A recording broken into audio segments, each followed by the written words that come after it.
Here are my top 10 games for 2011.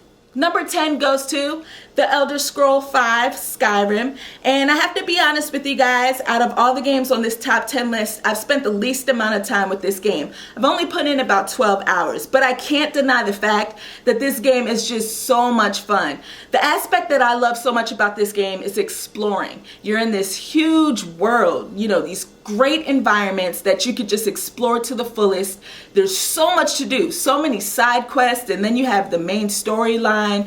You meet new people. It's just so much fun, and every time I pop it into my 360 and play it, I sit there for hours on end just exploring. Number 9 goes to Dead Space 2, which is a great sequel in my eyes. I really enjoyed playing through this game, and that has a lot to do with the story element of the game. You learn more about the main character, Isaac Clarke. Now, while this game doesn't necessarily change any of the gameplay mechanics from the original game, it's still a lot of fun going around the environments and dismembering necromorphs, and there's still a lot of tension in the game. You feel a lot of tension when you're playing it. The atmosphere is ridiculous. It's really scary. It's a great survival horror game for the year. Coming in at number 8 is Bastion, and I really didn't know what to expect before playing this game, but after playing it, I can honestly say it was an amazing experience. Loved everything about this downloadable game. The presentation was top-notch with amazing music. The soundtrack is so good. Great voice acting, and the graphics were just beautiful. The gameplay was just as good. I love the fact that you could vary up your gameplay and use different strategies with the different weapons that were available. And the story was even good, which was surprising. So if you guys have not yet downloaded Bastion, go. Do it now. I don't know what's taking you so long, but definitely play through this game. There weren't too many new releases for the Nintendo DS in 2011, but my number 7 pick definitely left a big impression on me.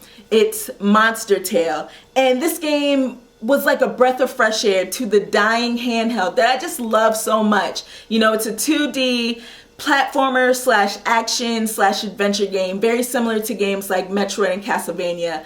It just has so much charm, and I even enjoyed the most the pet raising slash monster raising element that's in this game. It's just a lot of fun. Great boss battles. The combat is tight. It's really fun to play, and this definitely is a gem for the handheld. Number 6 goes to Mario Kart 7, and you would think after playing 7 games in the series you'd kind of grow tired of it, but I don't think I'll ever grow tired of Mario Kart. And as of right now, Mario Kart 7 is, in my eyes, the best game in the series. I love the new courses that they added to this game. The new gameplay element of gliding is amazing. The online works really, really well. I love the new characters.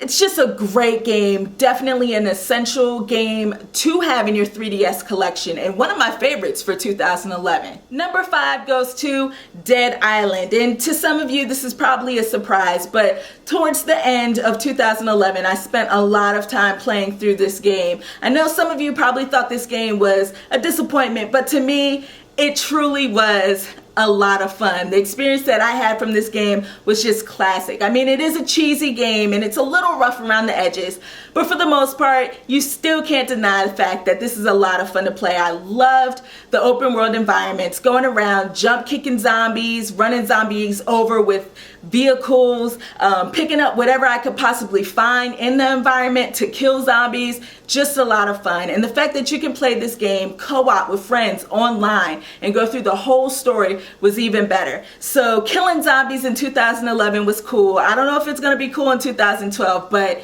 for the most part, Dead Island, top notch.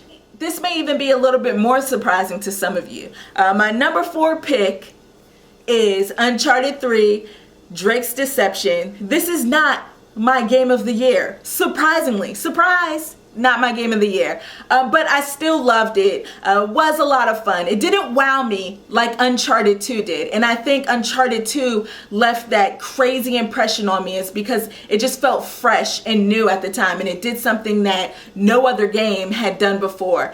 This game didn't top Uncharted 2, but it still was an amazing experience. I love the pacing in the game. The combat was good. Despite what other people think about the melee combat, I actually enjoyed the melee combat, and the story was just as good. I'm sad to see that Nathan Drake is calling it quits on this last game, but it still was an amazing game that I played this year. Super Mario 3D Land is my number 3 pick for 2011. This game is just fantastic. I love the feel of this game. It feels like a retro Mario, more specifically Super Mario Bros. 3 mixed with the Galaxy games, and in my eyes, that's awesome. This is the first Mario game that I have ever completed and then gone back to try to collect all of this stuff. Can't get enough of this amazing platformer. I love the fact that they brought back the Tanuki suit. Just awesome. Great level design. Lots of fun to play. Number 2 goes to Rayman Origins, and I don't think I can gush enough over how much I love this game. I love this game to pieces. I love the soundtrack. The music is phenomenal.